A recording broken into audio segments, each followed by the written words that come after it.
नमस्कार दोस्तों, engineers point Khairthal हर वर्ष की भांति इस बार भी अपने ईपी टैलेंट सर्च एग्जाम का आयोजन 25 दिसंबर 2024 को करने जा रहा है।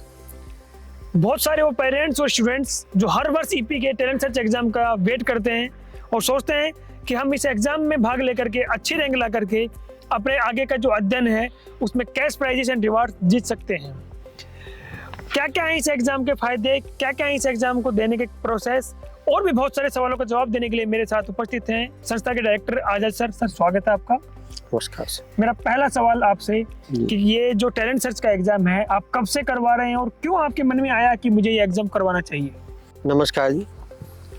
हाँ, 2010 से लगभग हमने ये टैलेंट सर्च एग्जाम शुरू किया था और उसी सेशन में हमने अपना संस्थान शुरू किया था। तो माना जाए कि जिले में सबसे पहले टैलेंट सर्च एग्जाम शुरू करने वाली संस्था ईपी है और पहले दिन से और आज तक कंटिन्यू उसी हिसाब से चल रहा है। और हमारा एक उद्देश्य है टैलेंट सर्च एग्जाम कराने का, ना केवल टैलेंट इसमें सर्च होता है बल्कि हमारा जो मोटिव है वो है बच्चों को मोटिवेट करना।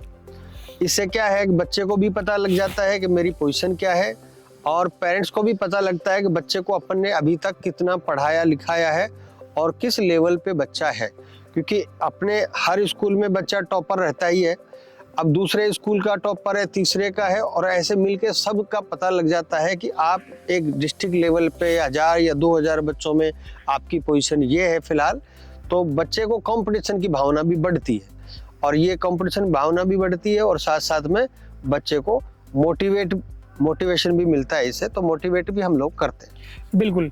मेरा एक सवाल और है सर इसके साथ में कि आप इसमें बहुत सारा लगभग 11 लाख रुपए तक का इसमें आप कैश प्राइजेस एंड रिवार्ड्स रखते हैं। क्योंकि और भी जगह जो टैलेंट सर्च एग्जाम होते हैं वहाँ एग्जाम तो होते हैं लेकिन वहाँ पर एक स्मॉल प्राइजेस 11,000 या फिर 5100 रुपए इस तरह के तक के ही वहाँ पर प्राइजेस रखे जाते हैं। खैरतल तिजारा जिले में सबसे बड़ा जो प्राइज का जो आप रखते हैं, इसके पीछे की क्या कहानी है? नहीं है ऐसी कोई मेन तो मकसद हमारा नहीं है कि बहुत ज़्यादा पैसा खर्च किया जाए, ऐसा कुछ नहीं है। बस इतना है कि बच्चे पे पेरेंट्स आजकल फीस बहुत खर्च कर रहे हैं जी, और वो फीस भी और साथ में एक राशि ऐसी भी होनी चाहिए कि एक ही बच्चे को ना दें। हमने राशि डिवाइड की है, बाकी नीचे तक की रैंक के बच्चों को भी हम राशि देते हैं। बहुत सारे तो जगह हमने देखा है कि फर्स्ट बच्चे को दे दिया या कैश नहीं देते वो लोग, क्या है केवल स्कॉलरशिप ही देंगे, आप एडमिशन लोगे तभी दोगे, ऐसा नहीं है। बच्चे का टैलेंट है, हमने उसका सर्च किया है, उसके बाद वो मर्जी है बच्चा कहीं एडमिशन ले कहीं उसको फ्री छोड़ दो। केवल बच्चे को हम टैलेंट भी सर्च करें और बच्चे को फिर मोटिवेट भी करें, ये आपका प्राइज है आप पकड़ो। उस एडमिशन वगैरह की तो बाद की बात है, उनको जहाँ अच्छा लगे वहाँ ले। लेकिन ज्यादातर बच्चे एडमिशन ले ही लेते हैं क्योंकि उनको दिखता भी है। जहां हम इनाम में पारदर्शिता बरतते हैं तो वैसे ही हम पढ़ाई में भी हमारा बिल्कुल क्लीन रहता है हर चीज कि ये फैकल्टी है और ये आपको पढ़ाएंगे और उसी हिसाब से इन्होंने पिछली बार ये रिजल्ट दिया और अब आज का ये रिजल्ट है। तो हर साल जो रिजल्ट आते हैं हमारे इस ग्रामीण परिवेश में इतना शानदार रिजल्ट रहता है।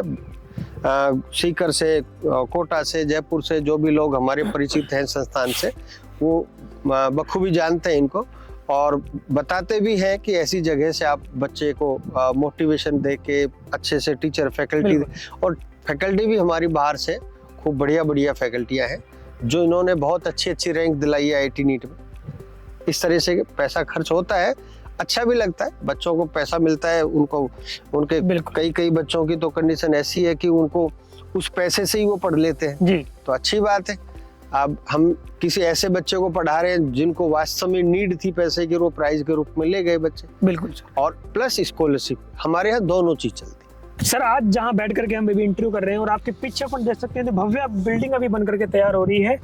कब तक ईपी के बिल्डिंग का काम पूरा हो जाएगा? और आज हमने इंटरव्यू इसलिए यहाँ पर किया है क्योंकि जो पेरेंट्स काफी स्कूल में अपनी में कहते हैं कि पढ़ाई तो एक नंबर की होती है, फैकल्टी भी एक नंबर की है, कोई दिक्कत समस्या नहीं है, लेकिन बिल्डिंग के मामले में कहीं ना कहीं थोड़ा सा उनको एडजस्ट करना पड़ता है। तो क्या कहना चाहिए? काफी बड़ी बिल्डिंग है इसलिए इसमें टाइम लगता ही है ऑटोमेटिक। लेकिन अभी जितने भी हमारे इसको मैनेजर देख रहे हैं, इंजीनियर जितने भी लगे हुए हैं, सभी से बात हो रखी है। तो ये लगभग आपको अप्रैल के फर्स्ट वीक में कंप्लीट करके दे देंगे, क्योंकि इन्होंने अभी पहले तो शटरिंग जो होती है वो एक पार्ट चला रखा था, इन्होंने अब डबल कर दिया है। एक शटरिंग कंप्लीट हो जाती है तो दूसरी इन्होंने छत चालू कर दी है। बाकी जितनी स्पीड अब ये लगा रहे हैं उस हिसाब से फरवरी तक तो कंप्लीट ये आपकी स्ट्रक्चर खड़ा कर देंगे। और इसका फ़ायदा ये है कि ACC ब्लॉक लगते हैं तो आजकल वो फटाफट हो जाता है, तो नीचे की बिल्डिंग कंप्लीट करते हुए फिर सेकंड फ्लोर चल जाते हैं, फिर थर्ड फ्लोर पे आ जाते हैं। तो बहुत ही जल्दी ये आपको अप्रैल के फर्स्ट वीक में तैयार करके दे देंगे। बिल्कुल सर, मैं पिछले साल एक मैम का इंटरव्यू कर रहा था अपने स्कूल में ही, और वो हरियाणा से EP का टैलेंट सर्च का एग्जाम अपने बच्चे को दिलाने के लिए लेकर आई थी। तो जब मैंने उनसे पूछा तो उन्होंने मुझे कहा कि पहला ऐसा स्कूल है, उनका बच्चा किसी हरियाणा के स्कूल में पढ़ता था, वो खुद एक गवर्नमेंट टीचर अध्यापिका हैं, और उन्होंने कहा कि ये पहला मैं ऐसा स्कूल देख रही हूँ कि जहाँ पर मेरे बच्चे ने 51,000 रुपए का कैश प्राइज जीता है और वो मेरे बच्चे को मिला है। तो जो EP का जो टैलेंट सर्च एग्जाम करवाते हैं उसमें पारदर्शिता आप रखते हैं, इसके पीछे एक तो पेरेंट्स का विश्वास बढ़ता है। तो इस एग्जाम में कौन कौन सी कक्षा के विद्यार्थी भाग ले सकते हैं? वो तो लगभग फर्स्ट क्लास से 12th तक के सारे बच्चे लेते हैं, और 12th के एग्जाम जो दे रहे हैं वो बच्चे भी इस बार भाग लेंगे, और सभी के लिए एग्जाम कराया है। और इसमें नो डाउट पिछली बार वो मैम के बच्चे हैं वो कहीं दिल्ली वगैरह साइड से, हरियाणा साइड से ही है, और उनका बच्चा जो फर्स्ट रैंक लेके गए थे वो बड़े खुश थे, और उन्होंने बताया भी था कि हाँ सब नाम सुन के ही आए हैं इतनी दूर, और हमें विश्वास था कि यहाँ पे प्राइज दिया जाता है। तो ये 3-4 साल पहले भी हमने एक ऐसे बच्चा, कोई करौली से बच्चा था, उस बच्चे का भी ऐसा ही प्राइज आया था, फर्स्ट प्राइज। तो जब हमने उनको चेक दिया तो बच्चे ने बोला भी कि सब मैं इतनी दूर से आया हूँ, और बहुत सारे लोग तो क्या स्कॉलरशिप वगैरह में ऐड कर लेते और कैश प्राइज नहीं देते। तो जब उनके अकाउंट में पैसा गया तो निसंदेह वो बच्चा बड़ा खुश हुआ होगा। बिल्कुल सर। सर इसमें आपने फर्स्ट फेज और फेज 2 इसमें आपने 2 फेज रखे हैं, तो ये दोनों फेजों की क्या प्रोसेस है, और फर्स्ट फेज में कौन कौन विद्यार्थी भाग ले सकते हैं, कितने तारीख को परीक्षा का आयोजन हो रहा है, थोड़ा इसके बारे में विस्तार से बताएं। फर्स्ट फेज तो अभी है 25 दिसंबर को ही है, और सेकंड भी फरवरी में है, और सभी बच्चों का एग्जाम होगा, 1st से 12th तक होगा, और ऑनलाइन ऑफलाइन दोनों तरीके से बच्चे फॉर्म भर सकते हैं, जिसमें नंबर आपको बाकायदा दिए जा रहे हैं, इसमें स्क्रीन पे आप देख लो, और इसी नंबर पे आप ऑनलाइन फॉर्म भर सकते हैं। ऑफलाइन किसी को भरना है तो वो संस्था में आके भर सकता है, कोई दिक्कत नहीं। बिल्कुल सर, फर्स्ट फेज के अंदर कौन कौन सी क्लास के विद्यार्थी भाग ले सकते हैं? फर्स्ट फेज में आपको 9 से और 12 तक है, 8 तक की, 1st से 8 तक का हमारा बाद में फरवरी में प्लान है। बिल्कुल sir. Sir talent search exam की जब बात आती है तो बहुत सारे पेरेंट्स ये सोचते हैं कि बहुत सारे विद्यालयों में टैलेंट सर्च एग्जाम होता है, बहुत सारे लोग इसमें प्राइज नहीं देते हैं, तो ऐसा क्या है इस आपके टैलेंट सर्च एग्जाम में खास जो बच्चों को लगे कि हाँ यार मुझे EP का टैलेंट सर्च एग्जाम देना चाहिए? नहीं, देखो मैंने कहा ना, जिले में सबसे पहले शुरुआत हमने की, और लगातार बच्चों को प्राइज दिए जा रहे हैं, और सभी जानते हैं, इसमें तो अब कहने की जरूरत ही नहीं है। बाकी लोग भी अपने अपने तरीके से एग्जाम दे ही रहे हैं। अब विश्वास पे चीज़ें हैं ये, तो जब उनको देख लिया उन्होंने कई साल से, तो बच्चे EP का तो एग्ज़ाम देगा ही देगा। बाकी अदर्स भी जहाँ जहाँ बच्चों को लगता है वहाँ दे के ही आते हैं एग्ज़ाम, लेकिन EP का तो हर बच्चे का मन रहता है कि मैं दूँ, और वो देने भी आते हैं, इसमें नो डाउट। कई जगह कुछ टेस्ट वगैरह होते हैं, स्कूल वाले रख लेते हैं, जिस दिन हमारा टेस्ट होता है उससे बच्चा भले ही रुक जाता है, लेकिन उनका रुकना या जो भी है उनका रीजन है वो उसके बाद सेकंड फेज में दे सकते हैं, तो उनको वहाँ भी एक फ़ायदा मिल जाता है। किसी रीजन से रुक जाता है बच्चा तो हो जाता है। Sir EP talent search exam में आज तक कितने विद्यार्थियों ने स्कॉलरशिप प्राप्त की है, और जिन विद्यार्थियों ने स्कॉलरशिप प्राप्त की है उनमें से क्या नीट और IIT में बच्चों का सिलेक्शन हुआ है? लगभग ये समझो कि उन बच्चों का 99% सिलेक्शन हुआ है उन बच्चों का, क्योंकि ये चीज़ है कि जो हमारा पेपर है उसका लेवल भी काफ़ी बढ़िया है, उसको हमने बढ़िया तरीके से पेपर बना रखे, और उन्हीं पेपरों के हिसाब से एक आइडिया भी लग जाता है कि ये बच्चे में कितना टैलेंट है, ये IIT नीट आराम से निकाल जाते हैं। बिल्कुल सर। सर EP की जब बात करते हैं, टैलेंट सर्च एग्जाम जब होता है तो बहुत सारे पेरेंट्स को ये दिक्कतें होती है कि हम कहीं दूर से एग्जाम देने के लिए कैसे आए, क्या उस दिन वाहन की सुविधा उपलब्ध रहेगी, और रहेगी तो कहाँ से आप मुख्यतः मार्गों से आप वाहन की सुविधा उपलब्ध करवाएंगे? हाँ, वो वाहन तो हम हर साल ही उपलब्ध करा देते हैं। जहाँ जहाँ फिलहाल हमारे साधन चल रहे हैं यहाँ से तो वाहन आएंगे ही आएंगे।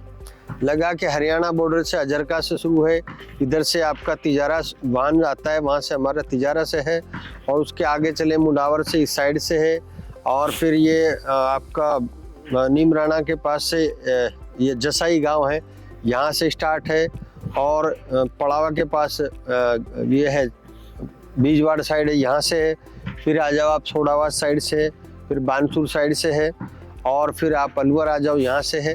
तो लगभग हमारे 25-30 किलोमीटर के एरिया से लगभग सभी जगह से वाहन उपलब्ध रहेंगे। आराम से बच्चा एग्जाम देने आ सकता है, बसों से कोई दिक्कत नहीं। बिल्कुल। मेरा अंतिम सवाल है सर आपसे कि जो पेरेंट्स और स्टूडेंट्स इस वीडियो को देख रहे हैं और जो ईपी में एडमिशन लेना चाहते हैं, फिर स्कॉलरशिप एग्जाम में भाग लेना चाहते हैं, उनको आप क्या मैसेज देना चाहेंगे? नहीं, वो तो मैं सभी गार्जियंस को यही कहूँगा कि एग्जाम जरूर दिलाएं। एडमिशन तो केवल देखो आपका निजी मामला है कि बच्चे को आप एडमिशन दिलाएं, बहुत सारी चीज़ें हैं वो आपके ऊपर ही छोड़ रखा है, जहां आपको बेहतर लगे वहाँ, लेकिन एग्ज़ाम जरूर दिलाएं, क्योंकि एग्ज़ाम से दो फायदे हैं। एक तो बच्चा क्या अपना प्राइज लेगा, उससे मोटिवेशन होता है, दूसरा बच्चे को और आप दोनों को पता लग जाता है, और जहाँ जो भी टीचर उनसे टच में है, जो पढ़ा रहे हैं, कहीं से भी हो बच्चा से, उनको भी पता लग जाएगा कि इन बच्चों में हमारी क्या पोजीशन रही है, इसलिए एग्जाम सभी को दिलाना चाहिए। बिल्कुल। तो ये थे हमारे साथ आजाद सर, जिन्होंने आपको ईपी टैलेंट सर्च एग्जाम के बारे में बहुत सारे सवालों के जो आपके जो मन में थे उनके जवाब दिया। अगर आपके मन में भी कोई सवाल है इंजीनियर्स पॉइंट खैरतल के टैलेंट सर्च एग्जाम से संबंधित, तो नीचे दिए गए नंबर के ऊपर आप संपर्क करके वो जानकारी प्राप्त कर सकते हैं। Thank you.